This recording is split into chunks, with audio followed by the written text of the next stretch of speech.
রাফি, আয় রাফি, এখনো ঘুমাচ্ছিস? 10টা থেকে না তোর এক্সাম? লেট করলে হবে দেরি, যেতে হবে কুইক, তারপরে তো রিল্যাক্স থাকা হচ্ছে টাকি ঠিক। মা ডিমটা একটু পোড়া পোড়া হলে চিন্তা নাই রে, নো চিন্তা, ডু ফুর্তি ফুর্তি লাগে লাগে লাগে। Ding dong ding ding dong ding. Sir, আসতে পারি? এতক্ষণে আসো।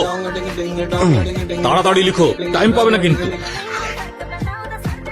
Sir lose please. আগে গেলে ভাগে খাবে পরে। Sir, loose.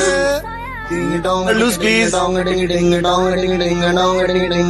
এমন ঝড়ের গতিতে সব লিখে ফেলতে ম্যাটাডোর বল পেন, এতে আছে জার্মান হাই ফ্লো ইঙ্ক, লেখাকে করে super duper fast, fast and fast.